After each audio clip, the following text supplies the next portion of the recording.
सलाम टीवी मुस्लिम के मन की बात जानने के लिए अलग अलग लोकसभा सीटों का दौरा कर रही है। आज हमारी टीम यूपी के बिजनौर लोकसभा हलके में पहुंची। इस मौके पर हमारे नुमाइंदे सैयद मुबशिर ने लोगों से जाना कि वो किन किन मुद्दों पर अपने उम्मीदवार को वोट देंगे। आदाब, सलाम टीवी देख रहे हैं आप। आपके साथ मैं हूं सैयद मुबशिर। 24 का सरदार आखिर कौन होगा, इस चीज को जानने के लिए हम आज पहुंचे हैं बिजनौर। बिजनौर वो जगह है जहां से क़यादत कहते हैं कि शुरू होती है, और मुसलमानों के मन में इस वक्त क्या है वो जानने की कोशिश करेंगे।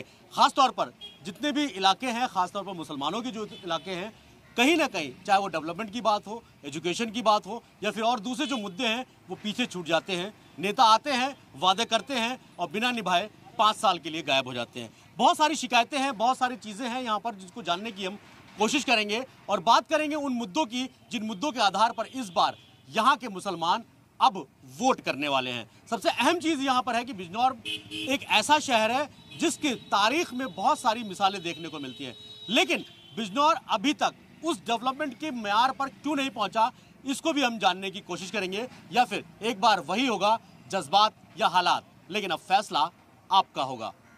तो क्या है बिजनौर के असल मुद्दे, जानने की कोशिश करेंगे। कुछ लोग मेरे साथ यहाँ मौजूद हैं। आप बताएंगे, एजुकेशन हो गया, डेवलपमेंट हो गया, और मुस्लिम्स के जो मसाइल हैं उनको कहीं ना कहीं दूर करने की कोशिश हुई यहाँ पर या नहीं हुई? नहीं, यहाँ पर कोई ऐसी कयाद नहीं करी गई सरकार की तरफ से, मुस्लिमों की तरफ से। और यहाँ का जो डेवलपमेंट है, इससे पहले यहाँ पर मनुक नागर हमारे वो थे MP, उन्होंने कोई काम नहीं करा, यहाँ पर कभी आए नहीं। 5 साल तक वो बिल्कुल दिखाई नहीं दिए यहाँ पर।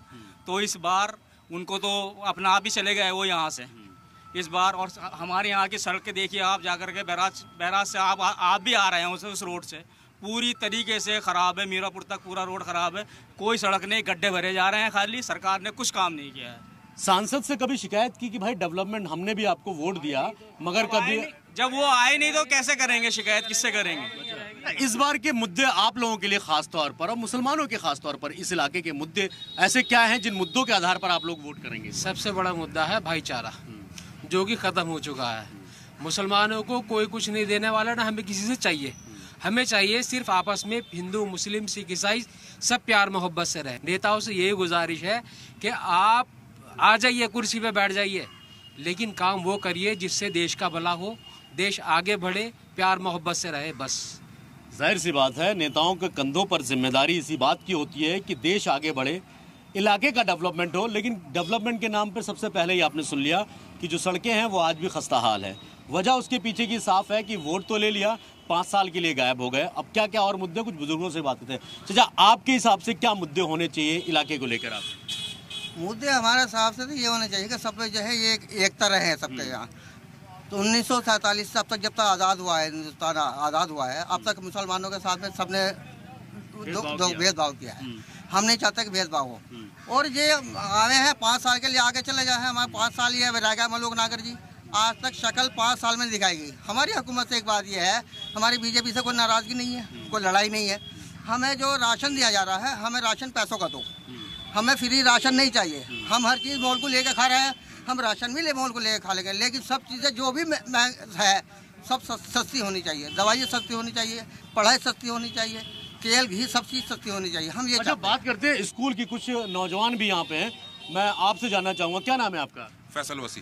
फैसल साहब, स्कूल की अगर एजुकेशन की बात करें तो एजुकेशन सिस्टम यहाँ का कैसा है? आपका यहाँ का एजुकेशन सिस्टम अच्छा है, बट क्या है, बहुत सारी चीज़ें होती हैं। अब एजुकेशन में अभी पीछे आपने सुना होगा, एक स्कूल की बस पलट गई है।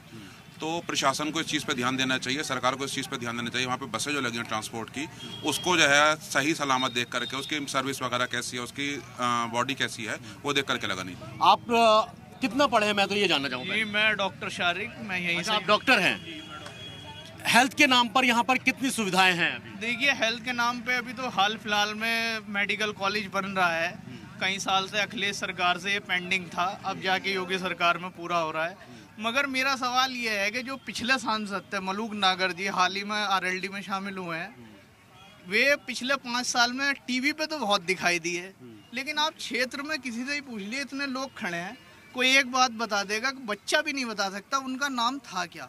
ऐसे गायब हुए जैसे इस क्षेत्र से चुनाव जीतने के बाद कि उनसे कोई ताल्लुक ही नहीं है बिजनौर से। तो हमारी मांग ये है कि क्षेत्र का यहीं का सांसद होना चाहिए जो यहीं से रहता हो। इस बार जिसको टिकट दिया है वो अब देखिए चंदन चौहान जी है, उनके पिताजी संजय चौहान थे, उनका 2009 में सांसद रहे हुए। आप उनका ट्रैक रिकॉर्ड उठा के देख लीजिए क्या किया उन्होंने। अगर ये किया होता तो बिजनौर की हालत देख लीजिए क्या हालत है, सड़क देख लीजिए। इस बार मन बना लिया है कि भैया देखिए मेरा कहना तो यही है, जनता खुद समझदार है, जो व्यक्ति यहाँ का हो उसे ही वोट देना चाहिए। और कम से कम एक चीज और होनी चाहिए, ये जी आप मीडिया में बहुत दिखाई देता ये विकास हो रहा है, ये कुछ नहीं, जमीनी स्तर पे होना चाहिए। इसी वजह से जमीन पर हम आए हैं कि जमीन पर आखिर क्या चीजें हैं, क्या होनी चाहिए और जिस तरीके के वायदे हैं क्या वो पूरे। आप कुछ कहना चाह रहे थे, बताएं ना, आप पूछिए मुझसे। मैं ये जानना चाह रहा हूँ, डेवलपमेंट की बात हो, एजुकेशन की बात हो, खास तौर पर मुसलमानों की बात हो, अगर इस बार क्या मुद्दे रहने वाले हैं चुनाव में आप लोगों को? बट डेवलपमेंट का जो आप बात बता रहे हैं, वो जो भी रोड वगैरह बने हैं वो कोई किसी भी सरकार ने अपने घर से तो लाके पैसे लगा के बनाए नहीं है। रोड टैक्स हम दे रहे हैं, वाटर टैक्स हम दे रहे हैं, दुनिया भर के टैक्स हम दे रहे हैं। अगर व्यापार कर रहे हैं तो GST दे रहे हैं। और किसान और हर शख्स इस सरकार से बहुत ज्यादा परेशान है। ये वोट एक ऐसी ताकत है, किसी को अर्श से लेकर फर्श पर बिठा देती है, किसी को फर्श से अर्श पर पहुंचा देती है।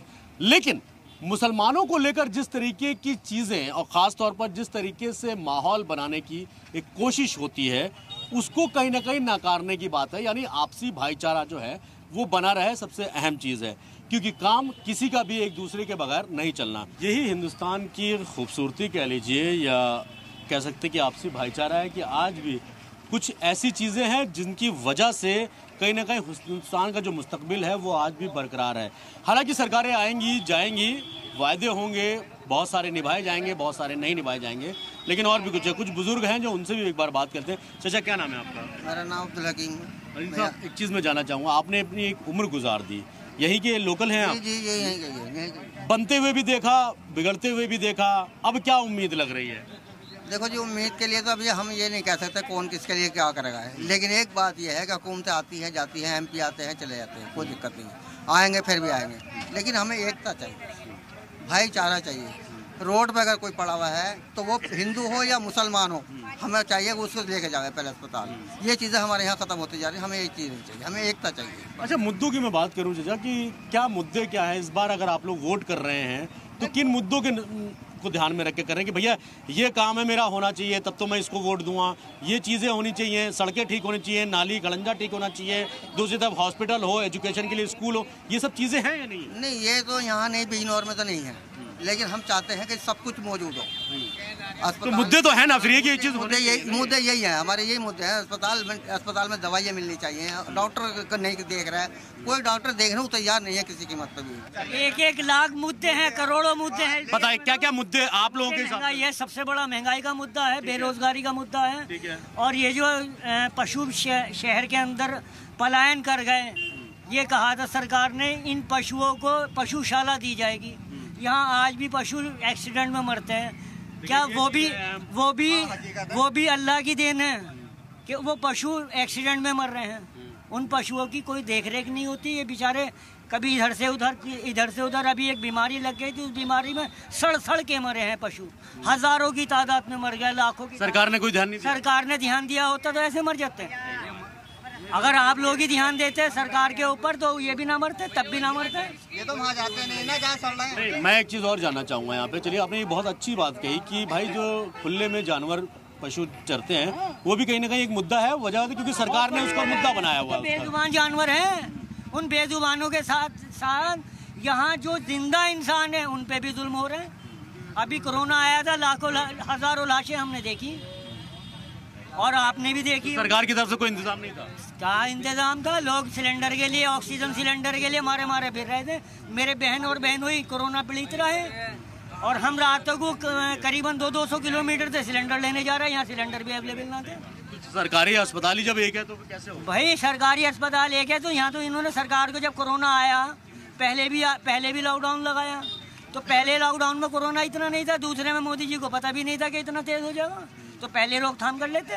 इंतजाम होना चाहिए था, इंतजाम पहले होना चाहिए था, जितनी बड़ी दावत इन्होंने। अच्छा, इस बार वोट करेंगे तो आपके लिए क्या किन मुद्दों के आधार पे वोट? हम वोट करेंगे उसे करेंगे जो मुद्दे सड़कें हैं, जैसे कि सबसे बड़ा स्कूल है। हमें मंदिर मस्जिद नहीं चाहिए, हमें स्कूल चाहिए पढ़ाई के लिए। बच्चे ही देखिए आप पीछे खड़े हैं, ये बच्चे पढ़ेंगे या खेलेंगे? ये खेलने वाले बच्चे हैं, पढ़ने वाले बच्चे नहीं हैं। जब स्कूल ही नहीं है तो पढ़ेंगे कहाँ से? आप कुछ कह रहे थे साहब? मैं कहना चाह रहा था, जैसे एज ए मुस्लिम आप बात कर रहे हैं किन मुद्दों पे, देखिएगा सबसे पहले तो ये है डिस्क्रिमिनेशन नहीं होना चाहिए, क्योंकि हमारी डेमोक्रेटिक कंट्री है, तो डेफिनेटली हम डेमोक्रेसी के आधार पे ही वोट करेंगे जो विकास करेगा हमारे क्षेत्र के अंदर। सबसे बड़ी तो कभी तो हमें CAA NRC के मुद्दों पे हमें डराया जाता है, कभी किसी और चीज़ के मुद्दों पे डराया जाता है। तो मैं ये कहना चाह रहा हूँ जो हमें डिस्क्रिमिनेशन है वो कोई सी भी सरकार हो, चाहे वो BJP की हो, BSP की हो, सपा की हो, और वो अगर उन मुद्दों को हटाकर एक विकास के मुद्दों पे अगर वो वोट मांगते तो डेफिनेटली उनको कास्ट किया जाएगा। तो डेफिनेट मुद्दे कई सारे हैं, चाहे वो विकास की बात हो, चाहे एजुकेशन की बात हो। 60,000 से ज़्यादा का ये इलाका मुस्लिम बहुल्य क्षेत्र होने के बाद भी डेवलपमेंट के नाम पर यहाँ पर एक सरकारी अस्पताल है, उसकी भी हालत ख़राब है, जैसा कि यहाँ के लोगों ने बताया। 2 से 3 यहाँ पर सरकारी स्कूल हैं जिनकी हालत बहुत बेहतर नहीं है। एजुकेशन के नाम पर बच्चे किस तरीके से सड़कों पे घूमते हैं इसका अंदाजा आता है जब स्कूल ही नहीं होंगे तो आता है।